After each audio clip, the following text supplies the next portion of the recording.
నమస్తే SR7 TV news కి స్వాగతం. నేతల సమక్షంలో జోష్తో టీడీపీ 44వ ఆవిర్భావ వేడుకలు. తిరుపతి జిల్లా బుచ్చినాయుడు కండ్రింగ్ మండలంలో సమాజమే దేవాలయం, ప్రజలే దేవుళ్లు అనే నినాదంతో నందమూరి తారక రామారావు స్థాపించిన తెలుగుదేశం పార్టీ 44వ ఆవిర్భావ దినోత్సవాన్ని ఘనంగా నిర్వహించారు. బస్టాండ్ కూడలి వద్ద ఉదయం 10 గంటలకు పార్టీ జెండాను ఆవిష్కరించారు. అనంతరం 1983 నుంచి సేవలందించిన సీనియర్ కార్యకర్తలను సన్మానించారు. ఈ కార్యక్రమం మండల అధ్యక్షులు మావిళ్లపల్లి సుధాకర్ నాయుడు ఆధ్వర్యంలో జరిగింది. మాజీ గ్రంథాలయ శాఖ chairman Tummala Kannaiah Naidu, single window chairman Bhaskar Yadav, ex single window chairman Y Muninaidu Nandamuri Taraka Ramarao సేవలను కొనియాడారు. పార్టీ నాయకులు, కార్యకర్తలు పెద్ద ఎత్తున హాజరై కార్యక్రమాన్ని విజయవంతం చేశారు. SR7 TV news channel reporter B Ramachandraiah.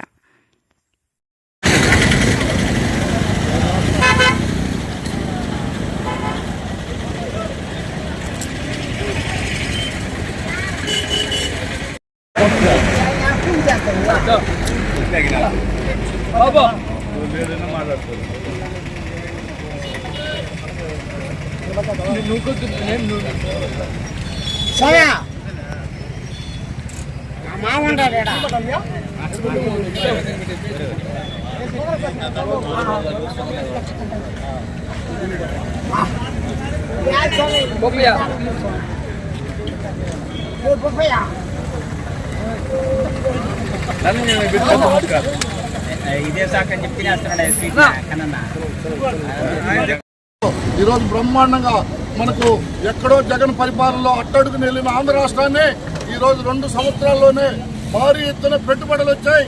భారతదేశంలో ఏ రాష్ట్రానికి రాని పెట్టుబడులను వచ్చి మన ప్రాంతంలో మనం ఆంధ్రదేశం అంతా చెప్పుకోకపోయినా మన ప్రాంతంలో ఈరోజు శ్రీ సిటీ వద్ద దాదాపు 5G కంపెనీ 5 లక్షల ఉద్యోగాలు, 5 లక్షల కోట్ల పెట్టుబడి. ఆ విధంగా అన్ని కంపెనీలు లెక్కేసుకుంటే మన ప్రాంతంలో ఇండస్ట్రియల్ కారిడార్ ఆలత్తూరు నుంచి దాదాపు 6,000 ఎకరాలతో అది కూడా స్టార్ట్ అవుతా ఉంది. సూలూరుపేట నుంచి బియ్యన్ కండి వరకు మొత్తం ఈ ఏరియాలో కూడా ఇండస్ట్రియల్ డెవలప్మెంట్ అనేది కూడా ముందుకు వస్తూ ఉంది. ఈ విధంగా మన ప్రాంతం అంతా కూడా ఇండస్ట్రియల్లో అనేక మంది ముందుకెళ్ళి రాబోయే రోజుల్లో ప్రతి రైతు కూడా ఆనందంగా ఉండే రోజులు వస్తాయి. కాబట్టి మనం తెలుగుదేశం పార్టీని ఆదరించాలి. స్థానిక సంస్థల్లో కూడా పంచాయతీ సర్పంచ్ కానీ, మండల వ్యవస్థ కానీ తెలుగుదేశం పార్టీ నాయకులే ఉండే విధంగా అనుసంధానం ఉండే ప్రతి కార్యకర్త కష్టపడి కృషి జూన్ జూలైలో మన ప్రతాపం పార్టీ పరంగా అభివృద్ధిలో ముందుకు తీసుకెళ్లాలని కోరుకుంటే అందరికీ నమస్కారాలు తెలియజేస్తున్నాం. జై తెలుగుదేశం. తెలుగు వారికి విదేశాల్లో లక్షల రూపాయలు సంపాదించే విధంగా ఏర్పాటు చేశారు. ఇకపోతే మహిళలకు డ్వాక్రా సంఘాలు ఆర్థిక స్వావలంబన కోసం డ్వాక్రా సంఘాలు ఏర్పాటు చేశారు. ఇప్పుడు కొన్ని లక్షల గ్రూపులో కొన్ని లక్షల రూపాయలు ఆదా చేసుకుంటూ పొదుపు చేసుకుంటూ ముందుకెళ్తున్నారు. ఇకపోతే సైకో జగన్ ముఖ్యమంత్రి మన ముఖ్యమంత్రి గారిని, మన చంద్రబాబు నాయుడు గారిని 50 రోజులు అరెస్ట్ చేశారు అలా అనవసరంగా. అప్పుడు ప్రపంచంలోనే ఏ నాయకుడికి, ఏ రాజకీయ నాయకుడికి జరగనే విధంగా మన విదేశాల్లో ఉండే తెలుగువారు అందరూ కూడా సంఘీభావంగా ఏర్పాటు చేసి బ్రహ్మాండమైన సంఘీభావం ఏర్పాటు చేశారు. అవునా కదా? అవును.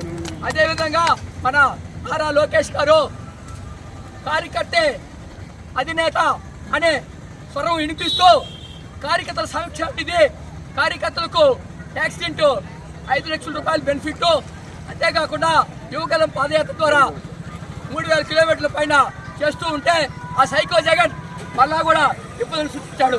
ఎన్ని ఇబ్బందులు సృష్టించినా ఈ లక్ష్యాన్ని ఛేదిస్తూ కార్యకర్తల ప్రజల మనోభావాలు తెలుసుకుంటూ ఇప్పుడు గవర్నమెంట్ వచ్చిన తర్వాత సూపర్ 6 పథకాన్ని అమలుపరుస్తూ అనేక పరిశ్రమలు తీసుకొస్తూ ఇప్పుడు డేటా సెంటర్ 1,00,000 కోట్ల పెట్టుబడితో మనకి ఇక్కడ విశాఖపట్నంలో తయారవుతుంది.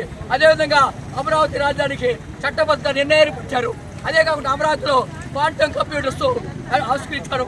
ఇదంతా చేస్తున్నారు మన నారా లోకేష్ గారు. నారా లోకేష్ గారి ఉద్దేశం ఒకటే, 20 లక్షల ఉద్యోగాలు యువత కల్పించడమే ధ్యేయంగా పనిచేస్తున్నారు. వీరందరి కలయికతో అంతేకాకుండా మనందరం కలిసికట్టుగా పనిచేస్తున్నాము. కాబట్టి అందరూ కూడా నమస్కారం తెలియజేసుకుంటూ జై తెలుగుదేశం, జై తెలుగుదేశం. చంద్రబాబు నాయకత్వం, లోకేష్ గారి నాయకత్వం.